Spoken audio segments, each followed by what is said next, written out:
Imagine it's 1888. Southern France is bathed in golden sunlight, the scent of lavender drifting through the streets of Arles, a town full of excitement and magic.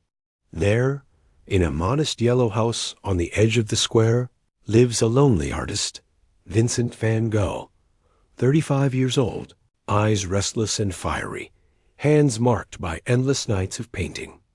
No one believes in him, except his brother Theo. The villagers call him mad. But Vincent paints, obsessed, desperate, with empty pockets and worn-out shoes.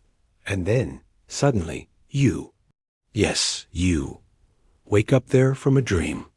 In your hand, a fortune, 10,000. What would you do, knowing how it all ends? You have one chance to change art history and your own fate. Before we decide, we have to get to know Vincent.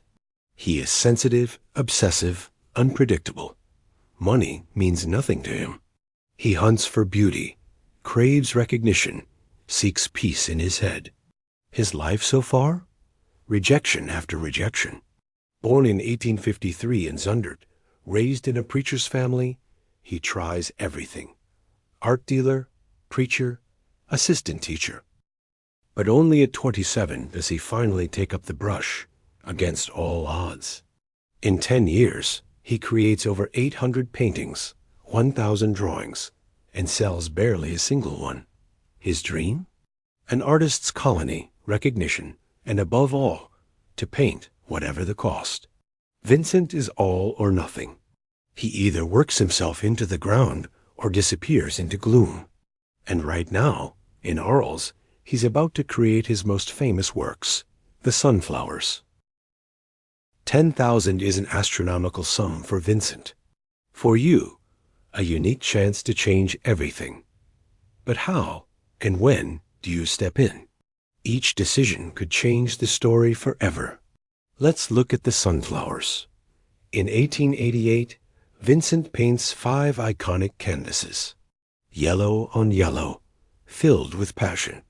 Now, many years later, they are among the most coveted artworks in the world. A single sunflower is worth today between $200 and $500 million if it were ever sold. Vincent barely sold a thing during his life. Only after his death did his works become fortunes. In 1990, his portrait of Dr. Gatchet sold for over $80 million. Today, Van Goghs fetch tens of millions at every auction. Perhaps you take the path of the forgotten buyer, the silent shadow in the story.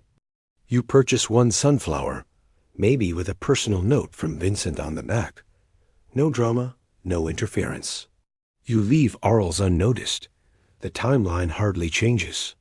You can also wait until his works are in the hands of Jo van Gogh Bonger, the businesslike, persistent, and fiercely protective sister-in-law.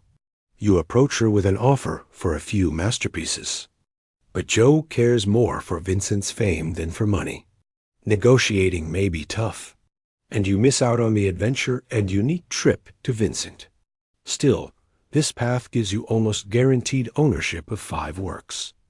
Vincent can't be captured in a single profile. He's a dreamer, a fighter, a romantic, but also a realist. Deeply sensitive, longing for recognition, but vulnerable. Invest with respect. Help him, but be careful not to extinguish his flame. And now, the choice is yours. Will you be the silent millionaire in the background, or the collector who makes a pact with Vincent's greatest protector? Stepping out of a dream, with the right knowledge, you can rewrite not just your own fate, but history itself. Personally, I'd be a shadow in sunny Arles, quietly buying one sunflower. No drama, no disruption, just one masterpiece that says it all. But what would you do? Comment below and dream along with us.